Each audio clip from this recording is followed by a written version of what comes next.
Hi.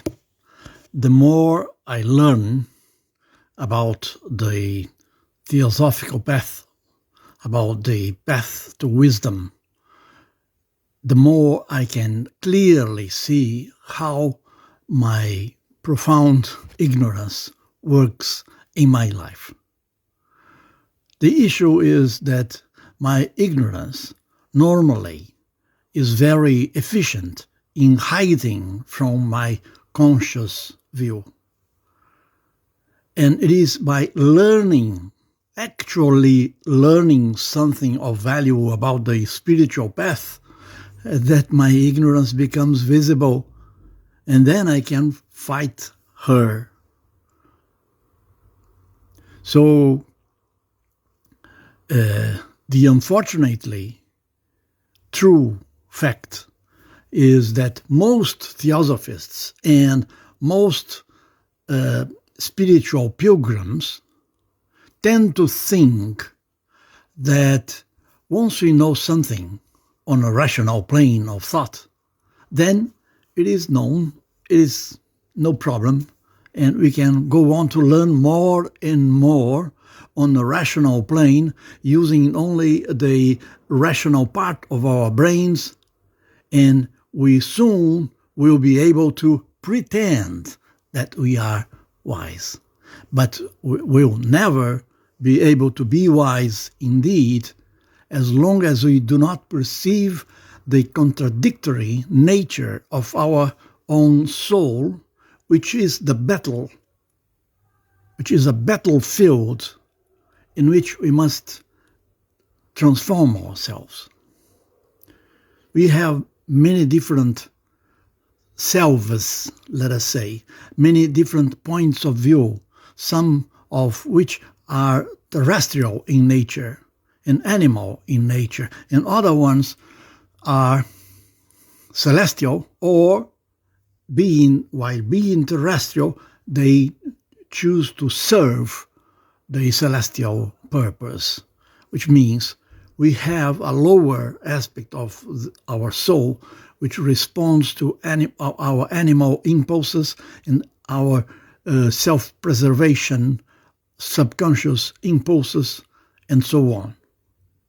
And we have a higher soul, which is of, let us say, celestial nature, spiritual nature. And in between, we have the bridge between these two fundamental dimensions of our being. In our lower soul, which is the main battlefield, we have to struggle so that those sectors of our soul which are loyal to the spiritual soul can win the day and transform those resisting factors in us, those factors and sectors in our soul which resist the spiritual path and which say no to real wisdom and ethics and renunciation to egocentricity and renunciation to spiritual ignorance. So, what we usually call knowledge, reading a spiritual book, an excellent spiritual book, the New Testament, the works of Elena Blavatsky, and so on, or the Mahatma Letters, it is just the beginning of a fight if we are loyal enough to ourselves, to our true nature, to at least see the difference between intellectually being aware of something and actually living in accordance with our knowledge of spiritual things. I suspect that many, and probably most of the theosophists and spiritual pilgrims in our blessed 21st century are deceiving themselves and thinking, then they actually know whatever they can understand on a mental plane.